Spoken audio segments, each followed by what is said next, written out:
முதலமைச்சர் சொன்னது தவறான கருத்து. மக்களை புரிதலை மாற்றுகிறது. அண்ணாமலை அவர்கள் ஆதாரபூர்வமாக சில விஷயங்களை சொல்லியிருக்காங்க. அவங்களும் ஆதாரபூர்வமாக பதில் சொன்னால் நல்லா இருக்கும்.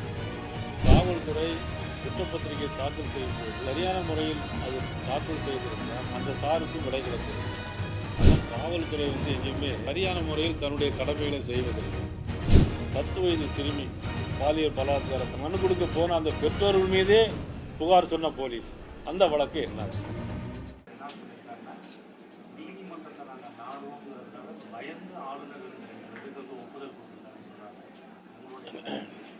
அதாவது முதலமைச்சர் சொன்னது தவறான கருத்து.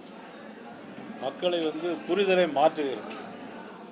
ஏன் அப்படின்னு கேட்டால், முன்னால் உள்ள நிகழ்வுகளுக்கு ஏன் ஆளுநர் மறுப்பு தெரிவித்தாங்க அப்படின்னா, உங்களுக்கு எல்லாரும் தெரியும். நீட்டு தேர்வுக்கு உதாரணமாக ஒன்று சொல்கிறேன். நீட்டு தேர்வை பொறுத்த மட்டும் ஏற்கனவே அதிமுக ஆட்சி காலத்தில் அதன் தீர்மானம் நிறைவேற்றப்பட்டு ஆளுநர் அது ஒரு ஜனாதிபதிக்கு பரிந்துரை செய்யப்பட்டு அங்கே ஜனாதிபதிக்கு போய் அங்கேருந்து நிராகரிக்கப்பட்டு ஒரு நடக்காத விஷயத்தை, நடைபெற முடியாத விஷயத்தை திருப்பியும் அரசியல் ஆதாயத்துக்காக வேண்டி முதலமைச்சர் நாங்கள் நீட்டு தேர்வை கொண்டு வருவோம் அப்படின்னு தேர்தலில் சொன்னாங்க. தேர்தலில் சொல்லும்போது நீட்டு தேர்வு வராதுன்னு எல்லாருக்குமே தெரியும். திமுக கொண்டு வந்தது தான் அந்த நீட்டு தேர்வு. காங்கிரஸ் ஆட்சியில் இருக்கும்போது திமுக அங்கே வைக்கும்போது கொண்டு வந்தது தான் அந்த நீட்டு தேர்வு. இப்போது வேண்டாம் அப்படின்னு சொல்லி ஒரு தீர்மானத்தை போகாத ஊருக்கு முதலமைச்சர் வழி சொல்லிட்டு இருக்கிறார்.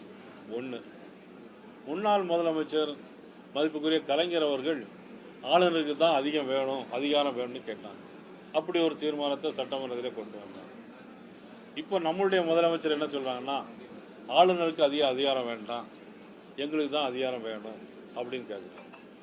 எல்லாமே அவருடைய முன்னாள் முதலமைச்சருக்கும் இந்நாள் முதலமைச்சருக்கும் உள்ள முரண்பாடான கருத்துக்கள். இதில் மக்களுக்கு, தமிழ்நாட்டு மக்களுக்கு நன்மை செய்யக்கூடிய கருத்து இதில் எதுவுமே இல்லை. மத்திய அரசில் போய் நிதி வாங்கணும், மக்களுக்கு நன்மை செய்யணும் அப்படின்னு சொல்லி எந்த ஒரு காரியத்தையும் முதலமைச்சர் ஈடுபடுறாங்கன்னா இல்லை. கேட்டால் ஏதாவது ஒரு பிரச்சனையை சொல்கிறாங்க, மொழியை வச்சு அரசியல் பண்ணுறாங்க. இப்படி தான் போயிட்டுருக்கு தமிழ்நாடு.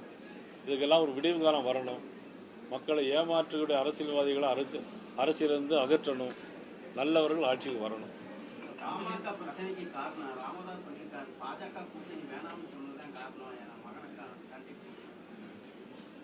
அது அவங்களுடைய உள்கட்சி பிரச்சனை. இதில் பாரதிய ஜனதா கட்சியை நீங்களும் தயவுசெய்து இழுக்காங்க.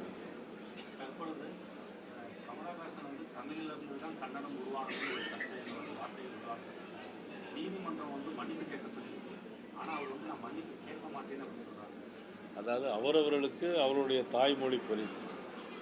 இதில் அவர்கள் பேசிய தவறு, இவர்கள் பேசிய தவறு என்பதில் நாங்கள் எதுவும் கருத்து சொல்ல மாட்டோம். அவரவர்களுக்கு அவருடைய என்னை பொறுத்தவரை என்னுடைய தாய்மொழி எனக்கு புரியுது.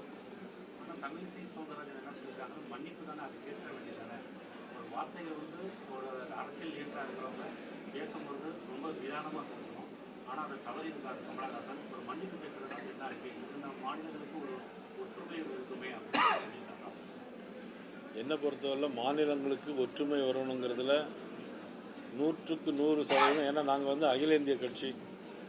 எல்லா மாநிலம் ஒன்றா இருக்கணும், எல்லா மொழியும் ஒன்றா இருக்கணும். நமது நாடு, நமது மொழி, நமது தேசம்ன்ற உணர்வு எல்லாருக்கும் வேணும். அவ்வளோதான். வேற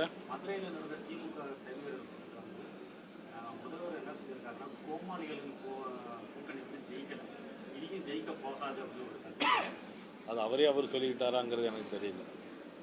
வீடியோ வெளியிட்டு இந்த மாதிரி ஒரு வட்ட செயலாளர் சொன்னாரு, இந்த மாதிரி 10 மணிக்கு கால் பண்ணி கேட்டேன், யாருக்கு கேட்டேன், அதுக்கு சரியான விளக்கம் கொடுக்கல, யார் அந்த சார் வரைக்கும் சொல்லல, அது வெளியில வரைக்கும் நான் பண்ண மாட்டேன் அப்படின்னு சொல்லியிருக்காரு. அதுக்கு அமைச்சர் மாசு என்ன சொல்றாருன்னா, ஒரு வட்ட செயலாளர் சொன்னாலும் ஒரு குற்றச்சாட்டை சொல்றாரு, இது முதல்ல குற்றச்சாட்டா, அது அவருக்கா தெரியுமா அப்படின்னு சொல்லி அமைச்சர்.